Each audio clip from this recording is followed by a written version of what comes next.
The Peskin Report is sponsored by High and Happy Catering out of Springfield, Massachusetts. Their chef, Michael Best, can cook anything you want with or without being infused with cannabis. Check out some of what they make on their Instagram at High and Happy Catering or call them at 413-785-8999. You'll be happy you did.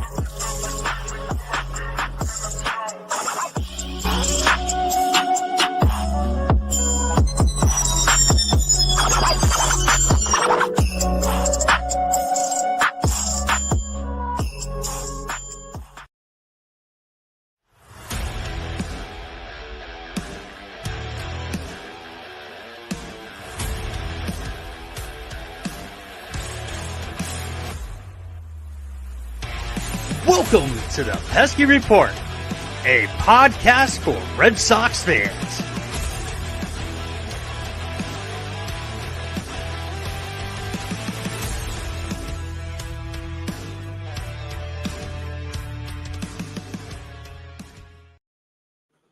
And what's going on, everyone? Welcome back to another episode of the Pesky Report. This is episode number 120. It's brought to you by Belly Up Media. My name is Brad Chandler. I'm like in a loss for words right now with the way that this team has been playing lately. But joined with me today is Hogdale. We are down one person for this episode, so it's just going to be myself and Hogdale today. How are we doing, bud? I mean, personally, pretty good. When I think about this team, it makes you just want to fucking punch something. Especially today's game. Just frustrating. It's pretty offensive. And that's what the episode's called. It's called Offensive Offense. So before we end up getting into the episode, we have a new sponsor, and we are going to be sponsored and working with and partnered with Canadips. What Canadips is a great tasting, superior alternative to traditional dip using CBD in a way that is radical, enjoyable, and effective. It's got all flavor, no tobacco, no nicotine pouches that are spit-free. Comes in 5 core flavors: wintergreen, mint, citrus, mango. I just ordered some mango CBD Canadips, and I'm pretty pumped to taste that. And they have American Spice, crafted and manufactured in California, the heart of the cannabis industry. You can get 20% off by using the code or by going to CannadipsCBD.com/discount/belly up. That will give you 20% off. Again, that link is CannadipsCBD.com discount or /discount. Man, I'm just totally trashing this up. I'll leave the link in the description. How about that? That'll be better. So, all right, I could totally use some fucking marijuana right now with the way this team has been playing. It is like last night. I just got to the point to where like I'm just gonna pass out. Brad, I got a question for you. Who would win? Who would win? A elite core of well-paid hitters or slightly cold weather? It's not even all that cold. It was like 60 plus degrees. Yeah, but it's not 70. So, it's too cold out for that Sox offense. I got a text message from Brady almost at the end of the game. He was like, "Oh, Gausman looks really good. An arm we could use." And I was just like, "Yeah, he was really good last year." But I mean, there's no reason why I didn't watch the game. I was at work, unfortunately. But I don't see any reason why he should have been able to make it into the 9th inning with this team not scoring 1 run off of him. I mean, technically they scored 1 run off of him, but I mean, it's just like I said with this episode. The episode's name is Offensive Offense, and one of the things that we were told when Trevor Story ended up signing, I'm not blaming Trevor Story at all. I'm not blaming any one sole person on this team. I am literally blaming every single one of them. I'm not blaming Bobby Dahlbeck. I'm not blaming Jackie Bradley Jr. I will, however, blame Travis Shaw for that dropped fly pop-up, which I I'm sitting there. I'm sitting there listening to the game. Castig is calling. I think it was Castig. Yes. It was either Castig or Sean. Oh, it was Castig. It was They funny. were calling the game. The pop-up happens, and he's like, "Oh my!" And it's like, and the ball drops. The ball drops. What are we doing? Like, come on, bro. And that's the one that lost us the game. We have a no. I totally disagree with that. We have a commenter who said they should have signed Schwarber. I disagree. Like Schwarber was fine. He's good for offense and stuff, but he has his ups and downs too. But not just one person is going to make this offense click.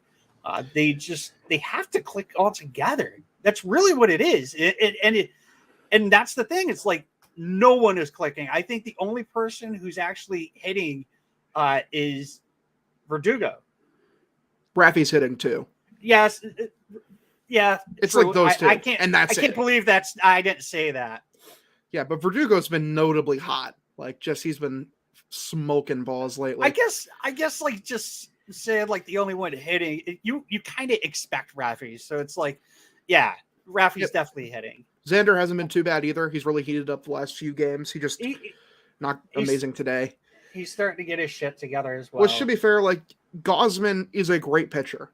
He's really, really good. At the same time, this team, when it's clicking, has a top 5 offense in baseball. This team is built around its offense. If the offense doesn't show up, you're going to lose. It's just pretty much a fact of life. And our good friend Brian Brady, love the man, great guy. How are we going to talk about Gausman, like, not signing here when the pitching this entire year has been more than good enough? Like, right. The pitching has not been the issue at all. Actually, to be honest, I think if we're going to talk about pitching, the one pitcher who has not actually shown up is Brady's lover boy, Nick Pavetta. Oh, Pavetta's been so bad to start the year. Jesus Christ. He really has. So we got a lot to discuss. It's going to be a weird episode because I don't usually have an angry tone when I get ready to record, even if there's a loss or whatever. It's kind of like a sad tone or, something like that. Especially early in the year. Right, exactly.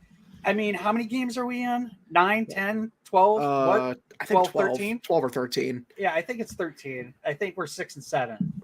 So, yeah, 13. So there's some things that I want to talk about. There's some MLB related stuff I want to discuss before we started shitting on the Red Sox and what happened yesterday.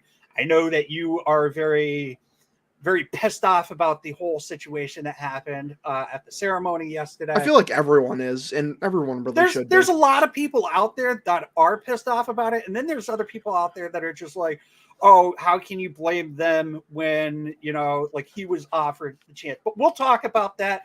That's something we'll end up talking about. We had some COVID cases going on. We'll discuss that as well. Plus, we'll also discuss the series. So let's start off right away. MLB news. Jake Arrieta announced that he's retiring. He hasn't signed his paperwork. I don't know if he signed as of yet to retire, but good luck to him. San Diego. They are the first team to announce the donning of an ad patch. They're going to be putting a patch for Motorola. It looks ugly. It looks really fucking ugly, dude. It's gonna be bad. No matter. I love what the people are putting on for the Yankees patches. They're trying to say spider tack. So, that'd be funny. Garrett Cole has been atrocious as of late. So. PitchCom, the game's moving a little bit faster. Unless you're Aroldis Chapman and you can't hear the fucking thing, slider, whatever. Definitely, I love the Orioles just beating the Yankees. That was great. That was great. So, I don't know if you read this or heard about this, but Jacksonville had a game that went an hour and 54 minutes. Yeah, I did hear about that. Very nice pitch clock moving along, but that doesn't account for the ad breaks. I personally I personally don't want to go to a game that's less than 2 hours long. I kind of want a game that's 2.5 hours. I'm sorry, if I'm going to pay that type of money to go to a game, I want to actually watch a game. You know, okay, you see guys stepping out of the batter's box and things like that. What I mean, like, really, you want to cut the game in by an hour? Like, when I go to games, I'm one of the people that don't care about the length of the game. Mm-hmm. I mean, I don't know about you. Like, when I go to a game, 3 hours is perfectly fine for me. It's fine for me too, but also like the average length of a game in like the 80s and 90s was right around 2 hours. And also like that 2 hour mark in the minor league game doesn't account for like all the big league ad breaks that would take in. So I imagine like the time would probably come closer to like definitely above 2 hours, probably like 2:15, 2:20. Yeah. So I mean, they were talking about it on the radio about how like some of the minor league games have been cutting like 20 minutes from their games. Like, you cut 20 minutes. Perfect. I'm fine with that. A Yankees Red Sox game that goes like normally 3.5 hours, whatever, it go 3 hours, 10 minutes, go 3 hours, maybe a little less than 3 hours. Perfectly fine. But I'm not a fan of anything less than 2 hours. Sorry. Especially if I'm paying like $100-something per ticket. Yeah. I might be in the fucking minority there. But so Garrett Cole, we all know about what happened with him. He went an inning and 2/3 against Detroit before getting pulled. Pathetic. $324 million, and you can't even get out of the second inning. Yeah, against Detroit, noted powerhouse Detroit, perennial World Series contender. Really got to give him a pass on this one. Yeah, whatever. Miguel Cabrera, I don't know if you heard about this, but Miguel Cabrera he's at 2,999 hits, and Aaron Boone walked him. And then immediately the next hitter, Austin Meadows, drove in 2 runs. I'd be pissed off, but you know what? They're playing. I don't know who they're playing, but I know they're playing at home. Yeah, they got one more home game tomorrow before they go on the road, so hopefully he can pick it up tomorrow. Is it one more home game, or is it a home series? I believe it's Saturday, one more home game. Check their schedule. No, never mind. It's one more home series. He'll get it there. Okay, yeah. I was about to say I've never seen like a one game being played Friday and then go on and Saturday. Yeah, that's yeah. They got the Rockies in Detroit. So we had some COVID cases happening. Plawecki ended up testing positive. Arauz tested positive. Christian Vasquez ended up testing positive, but I guess it was a negative. It was false positive. False positive. So he ended up missing Tuesday's game. About an hour before the game Wednesday, he got called back. He was able to be in the dugout. Connor Wong ended up getting called up. Also, Ronaldo Hernandez was called up. And I feel real bad for the dude. He got called up, had all these congratulations, you're being called up, and he didn't even sniff a game. Not even a single game. By the way, Connor Wong, like, again, in like the small sample size we've seen him, just looks comfortable in the big leagues when he's up here. He can call a nice game, I definitely like Connor Wong. We had a question earlier. I gotta check for it real quick. It was from Son of the South Side. I believe they are both a Red Sox. He says in his profile he's a bisexual, so he likes the White Sox and the Red Sox. So I love it. He asked, why isn't Connor Wong catching every day? I explained. I actually answered the question on Twitter. And I told him that typically when a catcher catches two night games and then there's a day game, you're not going to see that catcher catching that game. So, and Vasquez is also the designated like catcher, even though he hasn't been good in like 3 years. So, listen, man, I'd love to see more Connor Wong, but they seem to love Vasquez. They'll keep going with him. He hasn't been good of late, so Yeah, but he's the senior catcher, and he's been there longer, so he's going to get more playing time. But I don't know. I feel bad for Hernandez though. That one kind of sucked. Like all that all those like congratulations and everything. So before we end up actually getting into everything else, let's talk about Alex Cora, and then we'll get into the Jerry Remy situation. I know we have a lot to talk about with that. Also, who else? Tyler Danish was called up too. So the other day, no disrespect to the Sox stats, but I did not see that Danish was called up. I thought that there was a person who had posted up that who are they going to send down because Hernandez was up and whatnot. And I had posted up, I'm pretty sure that you don't have to like DFA somebody or option anybody with a COVID situation. Like I said, I didn't see that Danish had been called up. I had seen the fact that Plawecki was out. I saw that Vasquez and our Ooze caught COVID as well. And I guess there was a little snafu between myself and Sox Stats. And I don't know if Sox Stats will ever listen to this or not, but I definitely don't mean to be like a dick or anything. I was just going by what I assumed. Obviously, I was wrong, so I apologize. But Tyler Danish got called up. Rob Refsnyder also got called up. Do we think we're going to see Rob Refsnyder at all? I mean, maybe, probably not, though. I mean, probably not. So it was announced earlier today that that Cora ended up testing positive for COVID. We do know that one of his twin boys ended up having COVID, and he has been staying in a hotel separate from his family simply for that reason. So he will not be traveling with the team to Tampa as of yet. It could be a false positive, just like it was with Vasquez. So Will Venable will be managing the team for the time being. How do you think Venable did with managing the team today? Oh, I thought he was fine for the most part. I thought he took Houck out at the right time.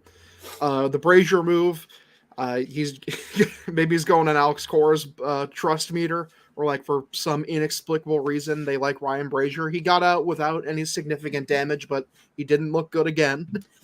So I don't. Did you listen to the radio? Yeah, I was at work the entire time, so I listened to the game. So you probably heard the exact same thing that I heard. They were talking about, do you think that Dave Bush is probably calling the game when it comes to the pitchers, who goes in and whatnot? So maybe that was a Dave Bush thing. Maybe Alex Cora was calling in and saying, hey, this is what I would do. I doubt that, though. But I think maybe it was a Dave Bush thing. I don't think Venable was... Like I thought he was fine. Yeah, he seemed fine. I gotta say though, like we can't really see if Tanner Houck is still complete dog shit going third time through the rotation if they just don't let him go the third time through the rotation. How many pitches did he throw today though? I think he was 80. I think he was 82. Yeah, so I mean they've been keeping him right around 80. He threw 89 last time out. Yeah, but Ivaldi went 100 like his last. That's last. Different though. That's Ivaldi. Yeah, but Ivaldi has that trust. He can throw over 100 pitches. Yeah, but does Houck have an injury history? Like, not that I know of. I don't think that's the problem. I think it's just like, hey, we have to, we're going to go 80 plus pitches for Houck and take it easy with him. I mean, he's going to be in the bullpen for the next series in Tampa. I think they said he's pitching on Sunday after Hill. Yeah, they're doing the trying both of them, Whitlock and Houck, at different times and as starters and relievers, which I kind of like that. Well, they both deserve an opportunity. It's not even that. I think they're doing that because of the fact that Houck is unvaccinated and he's not going to be able to. That's a good point. That's a really good point, actually. I didn't even think about that. One other thing that I wanted to talk about, and then we'll get into the Jerry Remy ceremony, and then we'll talk about the series. Ohtani had a perfect game going through 6 innings. He struck out 12 Astros. Bro, like what can't this guy do? Like seriously. On the baseball field, literally nothing. Like he's a mutant. He's in the top 10% in the league in speed also, so he's a maniac on the base paths, insane hitter, insane pitcher. He's good in the field. Like, there's literally nothing he can't do. Like, I don't understand how he exists. Like, there's no ball player like him, and I don't think there's ever been a ball player like him. He probably can't be a catcher. I'll say that. Oh, I'm going to go with he probably can't catch. He probably can't be a catcher. He can't call a game behind the plate. All right. Do it just to fuck with us. So the big issue over the past 3 games had nothing to actually do with the game. Yesterday, before the game started, the Red Sox and NESN had a ceremony for one Jerry Remy, who, rest in peace, Rem Dog. We loved you. We still love you. You'll forever be missed. I thought it was awesome what the organization did until you find out that Don Orsillo had no appearance or anything at all. And then last night, Don Orsillo ended up making a tweet about, I got to look this up. I should have actually had this pulled up. But he made a tweet. This was roughly, I want to say it was midnight, actually. He goes, I was offered the opportunity to do a video message for my friend and former partner, Jerry Remy, for tonight's ceremony at Fenway Park. Sadly, I was notified by Red Sox/NESN that my video would no longer be needed for tonight's ceremony. Here was my message. And he at Red Sox and at NESN. His message was, Jerry, hey, Boston, Don Orsillo here, working tonight in San Diego. I would like to thank Red Sox for the opportunity to talk about my friend. Jerry, I miss you every day. I miss your friendship, your daily text, but mostly your laugh. Without you, Rem, I am not in the major leagues today. We worked together 15 years, and the last 13 you battled. I never thought you would lose, the strongest person I have ever known. Thank you to the Fenway faithful and Red Sox Nation. I promise you, Jerry knew how much you loved him, and it kept him fighting until the end. I would like to thank the Red Sox players for wearing the Remy 2 patch this year. It is so very worthy. To Phoebe and the Remy family, I love you all and sharing your great pain. Jerry, thank you is not enough for everything you have done for me in my life or my career. I love you, Rem. So before we start sounding off on this, because I know both you and I have some triggered thoughts, some negative thoughts. Oh, a few. Just a few. Just a few. Now, it had come out. Sam Kennedy went on WEEI this morning, and he basically beat around the bush, saying that, we didn't want to do video montage, this, that, and the other thing. And it's like, okay, I understand that you guys didn't want to do video montages from every person, blah, blah, blah. But literally, Don Orsillo was this generation's voice, my generation. Like, I'll put on a Padres game just so I can hear his voice.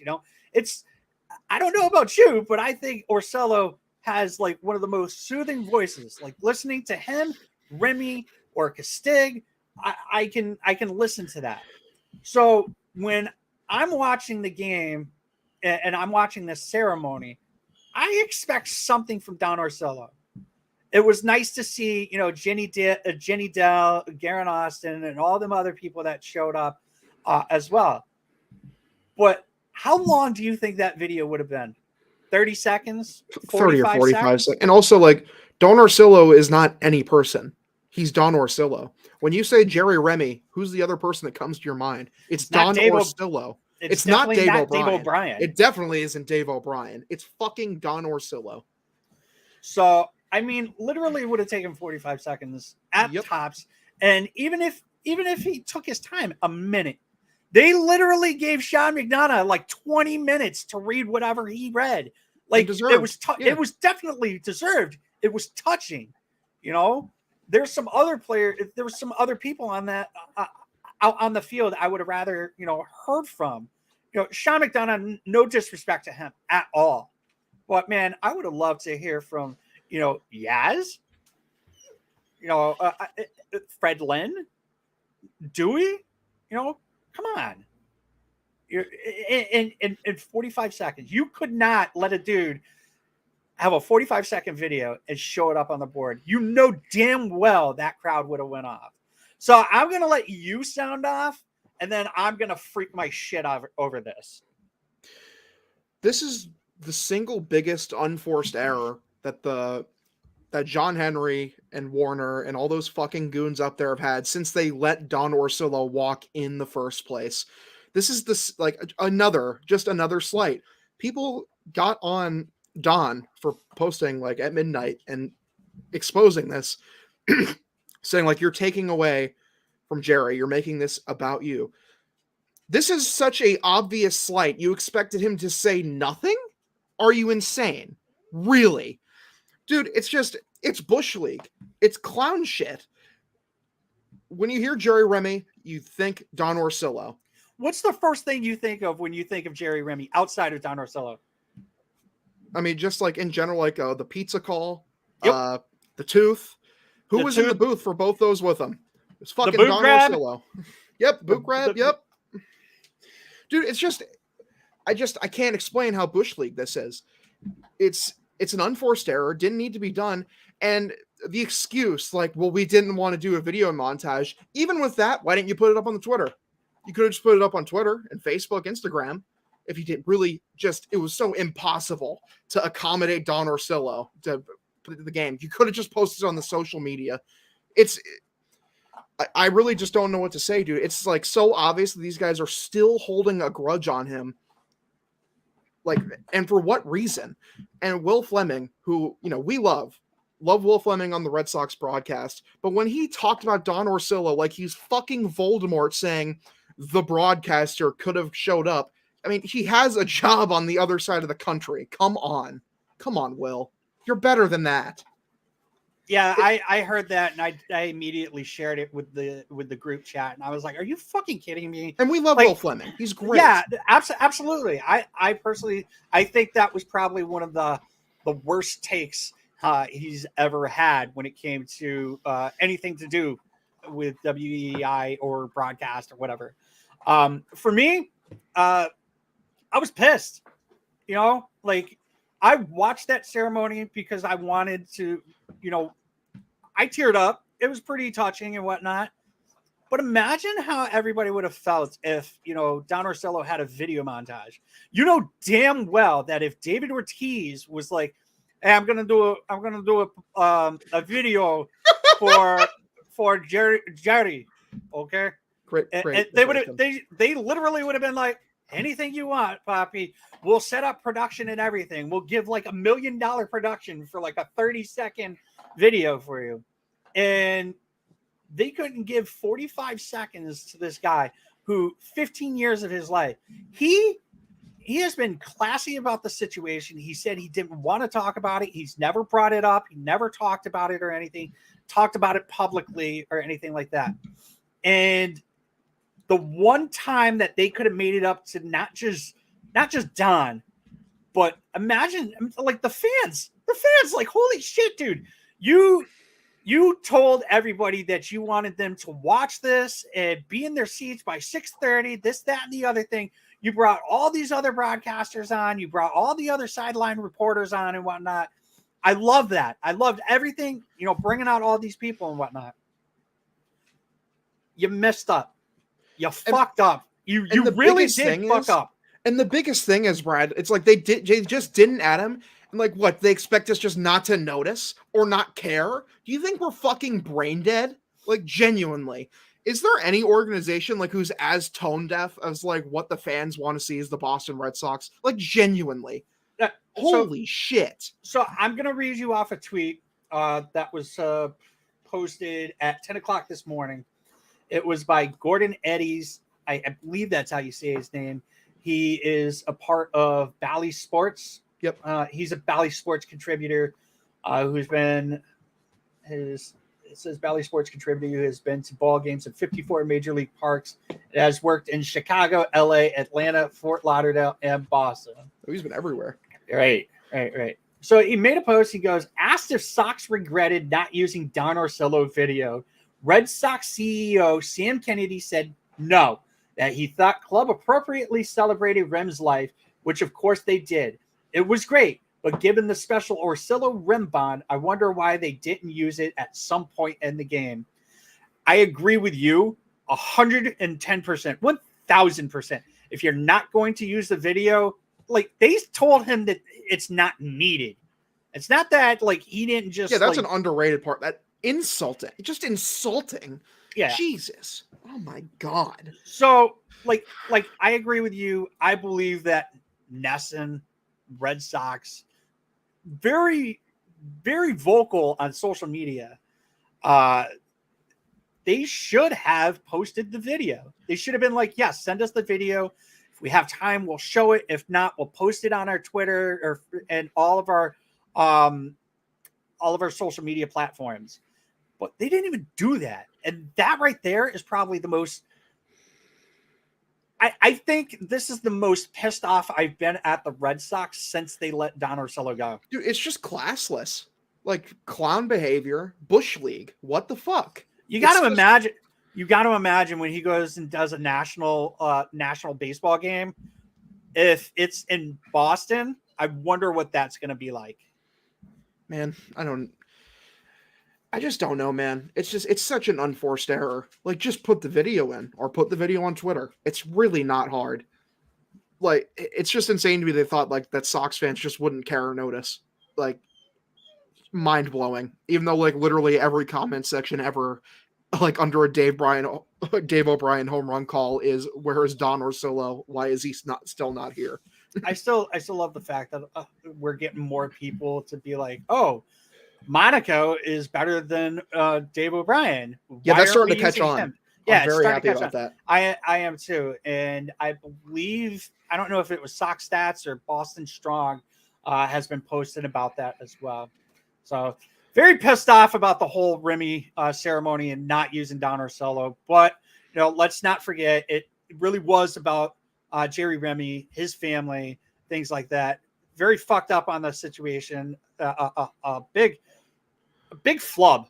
Just a mind-numbingly stupid move. Yeah, they're probably not going to hear the end of this. And if Don Orsillo ever had a chance to be to come back to Boston or whatever, he definitely isn't going to come back now.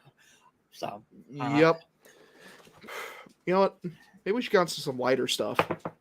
Like Kevin Youkilis. He was pretty good in the booth. Yeah, I got to actually enjoy Youkilis. I'm getting tired of these day games. Yes, honestly. Not being able to watch some baseball at night. It sucks. I can't wait until we start getting night games again on a regular basis. I don't mind a day game here and there, but I mean, like, how many fucking day games have we had since the beginning of the season? I mean, like, at least 80% of them have been day games. Like, at least. The two Yankees games, the first two Yankees games, I think Detroit was all day games. They were all day games. Yep. The home opener was a day game. Then it was Saturday a night game. No, I believe that was a day game. Yep. Then Sunday was a night. It was Sunday a night game. No, that was a day game. Then Monday was a day game. Oh, then Tuesday we got a night game. Wednesday we got a night game. And then we get a fucking day game today. It's like, God damn it. Who's making this damn schedule? Yeah, I'm not a fan of the schedule maker. Yeah, asshole. Definitely not. Well, we get one more day game I know of that's before 12 o'clock. We have Mother's Day, which will be on Peacock. 11:30 in the morning. Yippee! I bet the players are happy about that. On the schedule, it said TBD, so I guess they didn't know about that. At least these first two Rays games are both night games, and then the last one is a day game. Sadly, see, I don't mind a Sunday day game. No, Sunday day games are not usually that bad. Yeah, I'm not opposed to, like, just relaxing on a Sunday afternoon, throwing the game on and just, catching it. So, all right, well, fuck the Red Sox for the Don Orsillo situation. You stink. Yeah, that was terrible. How do you? We could seriously talk about that forever. It's literally, it's just such dumb. Like, it's so no reason not to show it. Literally zero. Yeah, no, definitely zero reasons to even like allow it. That was the thing. Like, just allow it. All right, let's talk about the series. Still pissed off. So game one, we had Kikuchi versus Ivaldi. Kikuchi was 0-1 with a 5.40 ERA. Ivaldi was 1-0 with a 4.50 ERA. The Red Sox ended up winning the game 2-1. Ivaldi went 4 2/3 inning, gave up 7 hits, 1 run, earned a walk. It's 6 strikeouts with 1 home run. He's been giving up a lot of home runs as of late. Compared to like the almost none that he usually gets up, yeah, definitely. Like that's the thing about Nate. Like him as a pitcher, he doesn't give up home runs. He doesn't walk people, and like he's been giving up an inordinate amount of homers lately, especially for him. Sounds like Sapphire is a little pissed off at you right now. She's just had enough, really, honestly. Yeah, she's offended by this offense. Yes. It knocked it. So going those 4 2/3 innings, he knocked his ERA down to 3.68. Matt Strahm comes in, Metallica hair. He pitched 1 1/3 inning. He struck out 1. His ERA is at 1.50. He has been delightful. I will say he's been delightful to watch pitch. What are your thoughts on Strahm? Oh yeah, I've loved the Matt Strahm experience so far. Hope to keep it up from him. Most of these moves that Heim has made, pretty good early returns. Right. So Hansel Robles, Hansel's hot. He gets the win. He goes an inning and 2/3. He strikes out 2. He's got a 0 ERA. How many appearances has he had? I want to say at least 3, right? I'm pretty sure 3. I want to say 3. I gotta peek that out. I can look it up right now.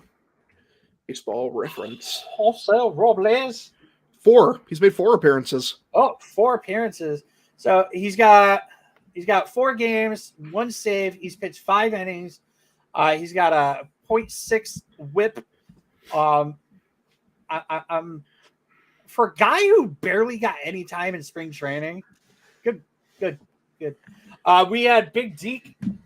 He pitched a third of an inning. He gave up 1 hit. It's hard to believe that we've got Strahm with a 1.50 ERA. We got Robles with a 0 ERA. We got Diekman with a 0 ERA. And then we have Big Garrett Whitlock, who pitched 1 inning, and his ERA is down to 0.93. Big scary situation during this game. The last play of the game, Bobby Dobb, was it the last play? I think it was the second to last play, right? It was one of the 2. Yeah. Yeah, it was the second to last game of the play of the game. Bobby Dahlbeck made an amazing play, by the way, and I think that what happened to Whitlock ended up taking away from what Bobby ended up doing. Great dive to stop that ball from getting out into the outfield. Bobby throws it over to Whitlock. Whitlock actually ends up sliding on his knee, and then he steps on the bag kind of awkwardly, and then he gets up and you literally could just hear every Red Sox fan's breath just like yeah, honestly. Because the bullpen is so much shittier without Whitlock. It's so bad. Yeah, it really is. But he was fine. He got up. He was like, yeah, I'm fine, blah, blah, blah. Cora came out. The trainer came out, checked him out and whatnot. He didn't even throw a pitch, like a warm-up pitch. He just got up there and started throwing at the next batter. He ends up getting the save. Fantastic. Every day I'm thankful for the Yankees for just, allowing us to take him. Yeah, really. Thanks, Brian. Yeah. So Kikuchi was wild to start the game. The offense didn't take advantage of it, which offense is offensive. Oh, is that a theme? Yeah, it seems to be a fucking theme here.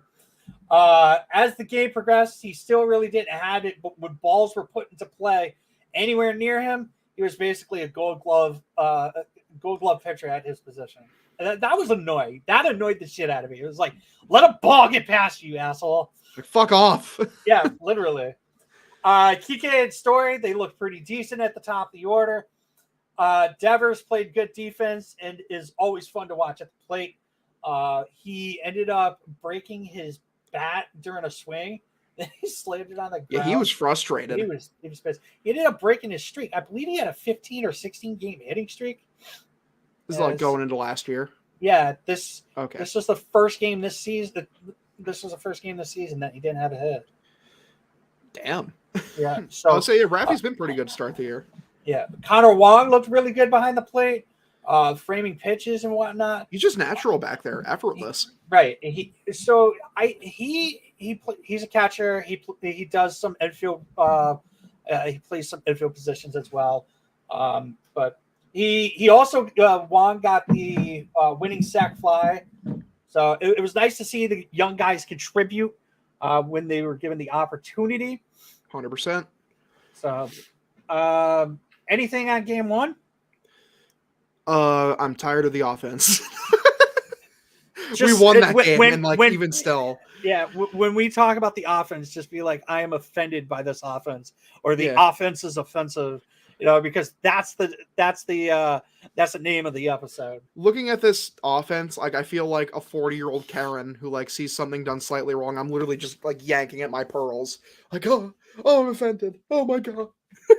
Yeah, it was a bad.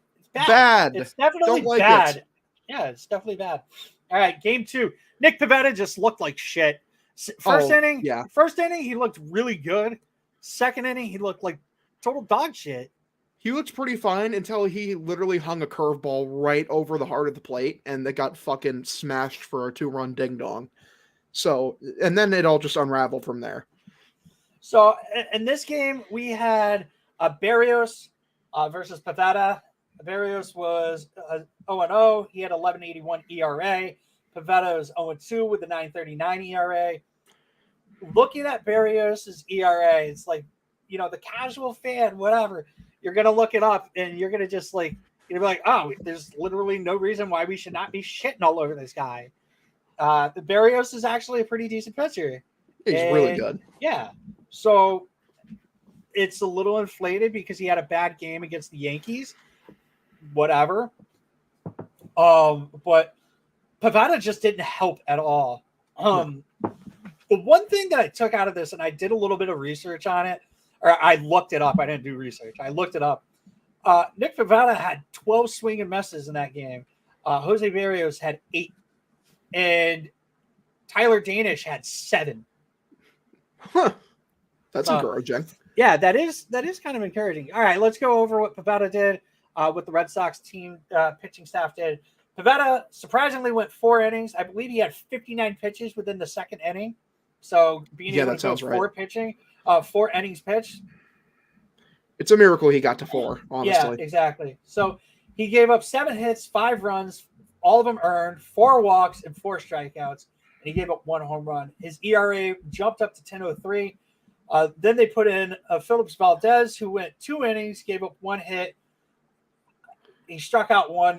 Phillips Valdez has got a 0 ERA. So it's kind of fun to see that we've got a few guys in the pen that have a 0 ERA. The bullpen just has not been the problem. Everyone was screaming that it was going to be. It just hasn't been. It's only Ryan Brazier, who's completely dog shit. Him and Austin Davis, those two together as a team. Sawamura hasn't really been all that fantastic, in my opinion. He hasn't been fantastic, but he isn't as bad as them. Barnes ended up going an inning. He gave up 1 hit, which he ended up giving 1 hit, 1 run earned, and he struck out 1. He's got a 6.75 ERA. Tyler Danish comes in. He goes 2 innings. He struck out 5 and walked 1. Pretty good. I like that.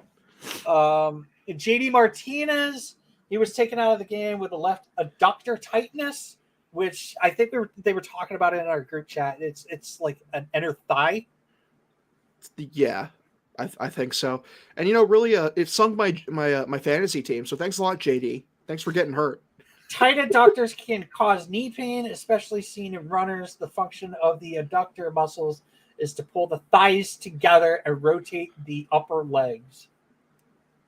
Okay, then. I'll say that's the injury I had heard of before. There was the situation with Trevor Story as well. He got hit in the head with a 93-mile-per-hour Oh, that was fastball. scary. That was scary. Really scary. Thank God he was okay. He did end up getting up, and he looked a little dazed right after he popped his head up. I don't know if you saw that. He looked like, what the fuck just happened kind of situation. I think that's just a little stunned. Damn, I just got hit in the head with a fucking 90-mile-per-hour fastball. Oh, that's the reason why they wear helmets. Oh, bro, you can wear a helmet. You get hit in the face. You get hit in the helmet in the right spot at 93 miles per hour. I think it hit him like right in the ear hole. Yeah. So yeah, like that's definitely like a thing where like he probably got stunned because that's what Deacon Jones NFL reference used to do in the 40s. He'd smack a dude upside the head, like right in the ear hole, and it stuns him for a second. So I do have one thing I'd like to say about this entire series. It was nice to see that Vladdy was kept within the yard. Even though he was still really good, he was still fucking crushing balls. I don't give a shit. They kept him in the goddamn yard. But I mean, like, good. We got to deal with this dude for like 15 years. Jesus Christ. Who did Pavetta give the home run? Rafael Tapia. He's not even that good. The one guy that should not be hitting ding dongs hits a ding dong. Well, it was the worst curveball he had thrown all day. It was yikes, right over the heart of the plate. Yeah. So Vasquez ended up coming back for this game. He was in the dugout. Hernandez, unfortunately, was sent back down, as we talked about earlier. Yeah. Not great. No, definitely not great. Let me see something real quick. I'm gonna pull this up. They lost 6-1. That was pathetic. Pathetic. The third game was probably the most infuriating, though. Yeah. Oh, hold on one second. I want to pull something up real quick. So I have no idea why it's pulling that up like that.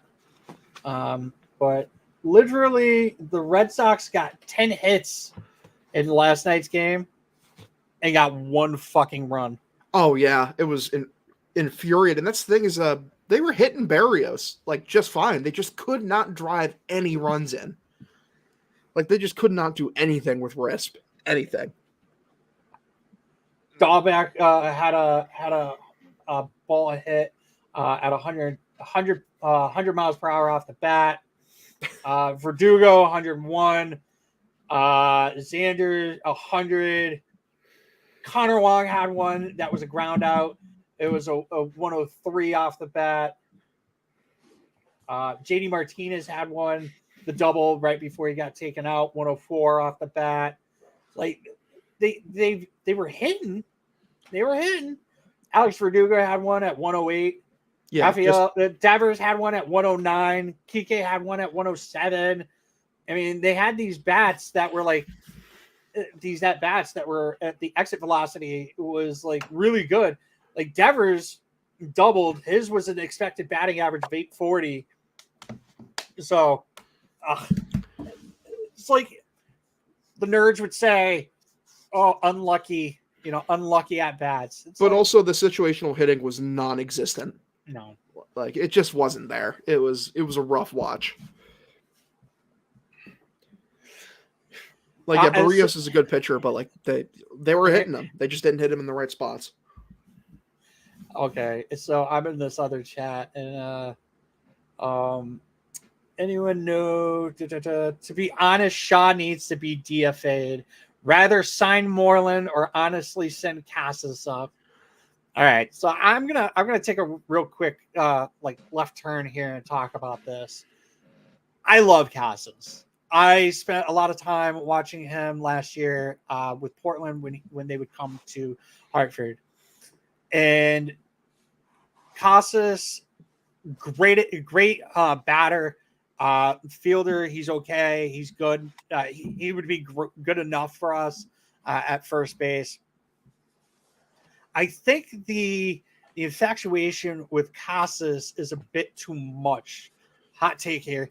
I'm not saying that I don't want to see Casas up. I just don't want to see him be brought up too quickly. He's only been in AAA for, like a cup of coffee so far. He had 2 weeks last year, and he's been in AAA for the entire time this AAA season. To say that we want Casas up now, I would love to have Casas up. I just don't want what happened to Duran to happen to Tristan Casas. And I think Casas would be better. Yeah. But I just don't. When you bring Casas up, I want him up. I don't want him being brought up. You don't down, flip flop him. Yeah. When you bring him up, he's here. Right. And and that's the thing is like you got to be 100% absolutely sure he's ready, and then we bring him up. I completely understand the sentiment to fucking fire Travis Shaw and DeVenis though, because what has he done this year? What a useless ball player! My God. Yeah. I totally understand the whole like DFA and Travis Shaw, especially at that pop up. Are we not like one of the most like unrational like fan bases sometimes? Oh yeah, 100%. Like we overreact over everything. Like, oh my! Last year it was let the kids play. You bring Jarren Duran up, and Jarren Duran came up, and he 3 games in. This dude blows. Get him off the team. Right, this guy can't hit for shit. I don't want that when Casas comes up. I want Casas to be comfortable. He'll probably end up batting like say 6th if he comes up. They're not going to put him in that like the top 4 or 5, maybe 5. I don't know. But I cannot wait till he comes up. And they just got to be certain though, and he's gonna be a maniac. He's gonna be amazing. That's the thing. It's like he's a fucking monster for AAA. And I'm not trying to compare the two, but Frenchie is fucking killing it right now in AAA too.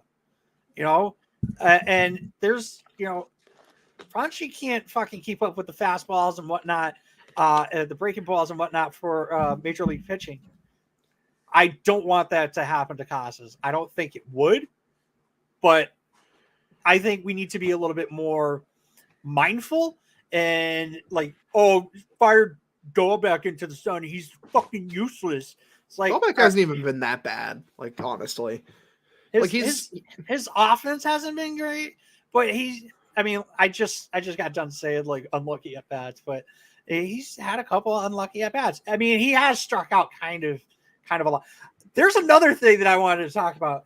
Can we talk about Angel Hernandez and how good he was yesterday? A rare gem from Angel Hernandez, a really good umpiring performance.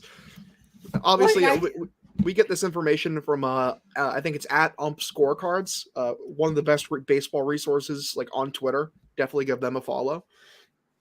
And yeah, like I think he's like 97% accuracy. Let me see if I can pull that up. Here, I can get it up. I'm looking for it right now. You can get it up, huh? Yeah. Of course you can get it up. It was 97%. He had 3 impactful missed calls. It was overall accuracy was 97%. He had top of the second, Pavetta to Guerrero, 1 out, runner on first, 1-1 count, strike. It was a strike. It was called a ball.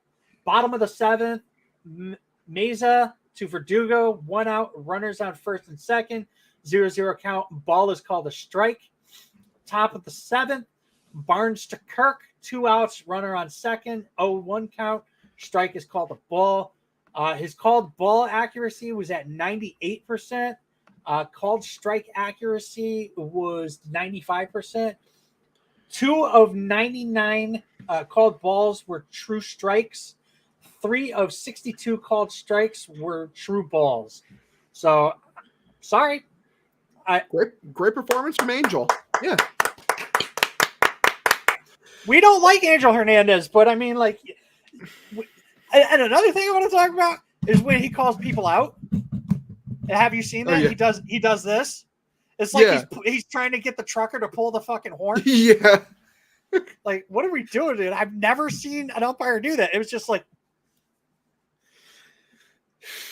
I mentioned that in the chat, and nobody lolled at it, and I was upset that nobody thought that was funny. I must have missed it. I would have laughed at it. Unfortunate. Yeah, good for Angel. Rare good game because he's usually complete dog shit.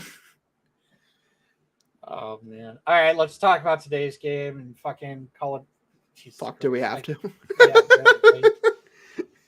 Today's game sucked. It fucking blowed. It definitely. I can give you a summation.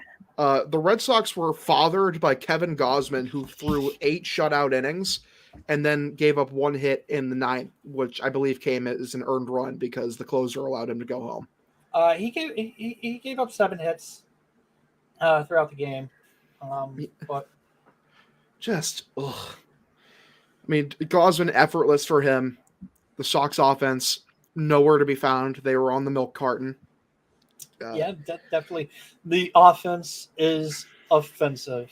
Offensive.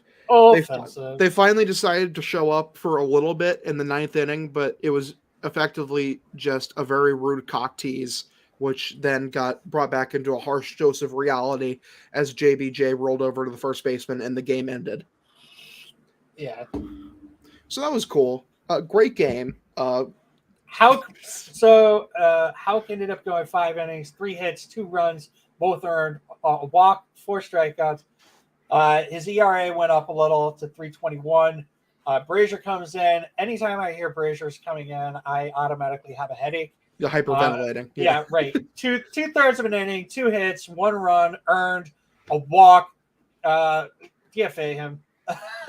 He's not good. He's just not good. I believe he has options. So if you're not going to DFA him, just fucking option him and keep Danish. Hell yeah. Davis comes in, 1 inning, 1 hit, 2 strikeouts. I don't know why you're saying that Davis is always bad. I don't hate big he bucks. had been bad prior to today. If I pulled up his stats, I can do that. Saw Moore comes in, 1 of the 3rd innings, 3 hits, 1 strikeout. His ERA is a lot lower than I thought it would be. Saul Moore hasn't been bad this year. He's had a few little rough bits. But Captain Phillips Valdez comes in. He gives a 1 full inning. He gives up no hits. He gets 1 strikeout. Sox lose. Pathetic showing up until the 9th inning. Cock tease. They pretty much cuckolded us. And it was pathetic. I really did feel cucked, genuinely. I was on the treadmill at the gym listening to this game, and the comeback was giving me energy, and then it immediately was just all sucked out of me, like fucking Shang Tsung ripping my soul out from Mortal Kombat. Genuinely, I felt cheated. I felt robbed. Joe Castiglione put a stat on the radio that before that 9th inning, the Red Sox had scored 3 runs in 3 games, and that they won a single game in the series was a fucking miracle. And also 5 runs in 3 games ain't much better. I'm looking for something. And obviously we're being negative, but still obviously no reason to panic. It's still laughably early. It's just frustrating. All right, let's go over the next series. We're going to talk about the pitching matchups, what we see coming, and what we think is going to happen. We've got tomorrow night, we have Michael Wacha versus Corey Kluber. Saturday, we have Garrett Whitlock versus Chris Mazza. Isn't that the kid that we sent over? Okay. Yes, he was. And then on Sunday, I get to wear my Dick Mountain shirt. Let's have Rich Hill, who we didn't even talk about the fact that he was on bereavement. But we can feel for him and his family. Lost his father. I actually want to fucking shit all over the people that are like, oh, he's washed up. Seriously, go fuck yourself. Watch the games. Rich Hill is a number 5. All right, he's 42 years old. All right, and he's doing what a number 5 starter should be doing. He's giving you innings. He's giving you length. 4 or 5 innings from a number 5 starter. It was better than what we were getting from fucking Garrett Richards. It was better than what we were getting from Martin Perez. The last outing, which was Marathon Monday, people were shitting on him because he gave up those 2 fucking bombs. It wasn't, okay, he gave up 2 fly balls that ended up going, being home runs. I mean, he pitched well. His first outing, he was genuinely really good, and he got trolled by Christian Arroyo, being a abject disaster in the outfield. Him and Verdugo, they tag teamed that day. Would you blame Arroyo, or would you blame the fact that they didn't put Jackie Bradley in there? What inning was it at the time? Because I think it was pretty early. Yeah, but even still, it's That's your right fielder. That's the person that you want in your right field. Guy who has no experience. I mean, yeah, like, but you're kind of asking for it. But like at the same time, like you shouldn't be playing JBJ every day. He's just not good enough. I'm sorry, but if JBJ can't play in right field, you need to put Christian Arroyo out left. Yeah. Verdugo ain't great out in right field either. I would rather Verdugo out in right field over Arroyo. All right, let's talk about it. Waka versus Kluber. How many innings do you think Waka's going to end up going? I think 5. Like he's gone 4 or 5 last year, right? I think he went 5 the last 2. I think he went 5 the last one as well. Yeah, I think he probably goes 5. The Rays are pretty good. Maybe 5 gives up 2 runs. You know, who the Sox got against him that day again? Corey Kluber. If this offense doesn't fucking go off on Kluber, we're gonna be pissed. Kluber's going to magically be Cy Young for him again because the Rays are bullshit. They got the best cheating lab in the league. Them and the Giants. All right. So 5. How many runs do you think we're going to win? 5. 2 earned. So what do you? Are Sox or Tampa? Sox win 4-3. All right. I'll go 4-3. Yeah. I agree with you. Garrett I don't believe in the offense enough to say more than 5. I just can't. Garrett Whitlock versus Chris Mazza. I'm gonna go. Garrett Whitlock's probably gonna go 4. I don't think they're gonna have him go 5 for his first start. Oh, so do you think this is more of like a bullpen game then? Kind of. Yeah. It would be amazing. I'd be amazed to see him go 5. I would love to see him go 5, and I think he could go 5. But I don't think they're going to push it. Yeah. It definitely seems like asking Whitlock to go 5 innings would be a bit much for his first actual start. I know they've been stretching him out. I'd love to be wrong, but I think if he goes more than 4, I know for a fact we'll win. Right. So saying that, Garrett Whitlock is going to go 6 innings. He's going to fucking dominate. He's not going to give up a single run. He's going to go 9 innings, a complete perfect game. Yeah, complete game shutout. Perfect game. Yeah, he's going to go 6 innings. He's going to give up 2 hits, no earned runs. He's going to be dominant. Calling it now. All right, we got Dick Mountain. He's going up against his former team, going up against Shane McClanahan. That'll be tough. McClanahan's a stud. Is that the game is that a game we lose? You know, if I was being rational, yes, but unfortunately the Sox win. So we're just going sweep, right? We're going sweep. You know, the offense is randomly going to show up because they're in a dome, right? Yeah, you know what? No, they're going to hit a shitty fly ball, but it's going to hit like one of the dumb fucking rafters in the Trop, which will get us a bullshit run home, and the Sox win 1-0. Oh man. Let's go sweep. 2-1. We're going sweep. Oh, we're both gonna go sweep. You're asking me to be objective? Are you insane? Yeah, definitely a sweep here. Let's go sweep. The Rays stink. Oh man, I actually think they haven't had a great start to the year. Now that I think about it. Rays schedule. I think they're actually just as mediocre as the Red Sox are right now. Now that I think about it. Could be true. Could be true. Yeah, they're 5-5. Not 5-5. Sorry, I clicked on not the most recent game.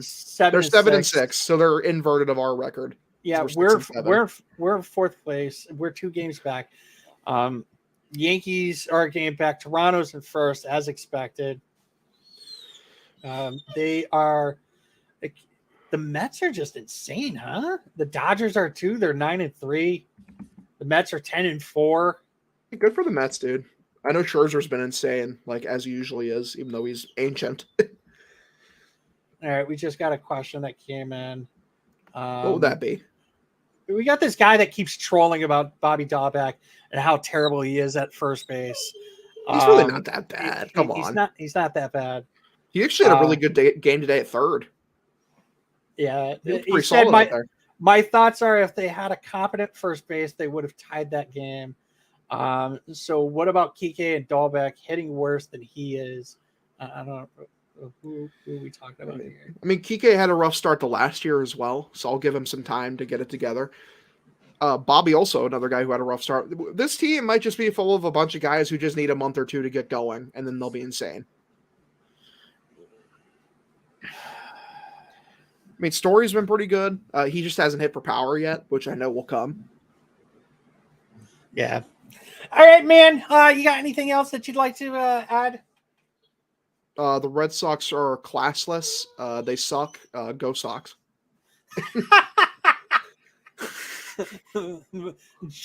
Genuinely, fuck John Henry, Tom Warner, Sam Kennedy, all of you. You're all goons. I hate all of you at the same time. I love this team. Go Sox. Yeah. I hate you, but go Sox. All right, everyone. Thank you for tuning in. We will be back Sunday evening to talk about the next series. And send us your questions. We have a phone number. I don't know if people actually know this anymore. Sapphire's a little pissed off. Sapphire's trying to let you know that there is a phone number. There's a phone number. You can call us and leave us a voicemail. We'll play it on the episode. You can send in a text message. Our phone number is 860-698-1174. Feel free to send any questions to the pod. We'll share it. We'll discuss it, whatever it is. Or send us DMs or comments or whatever. We're pretty good. We're pretty good on social media. Yeah. We'll talk to you. Sometimes you'll say some stupid shit. Sometimes we'll say some stupid shit. But all fun. We're all fans. We love this team. And we hate Tom Warner. We hate John Henry. Go Sox, kid. Thanks for watching. Make sure to follow us on Instagram, Twitter, and Facebook at Pesky Report. Make sure to like, subscribe, and leave a review. Thank you for listening to this Belly Up Sports Podcast Network product. Some said we go belly up, so we made it our name, and we're still here.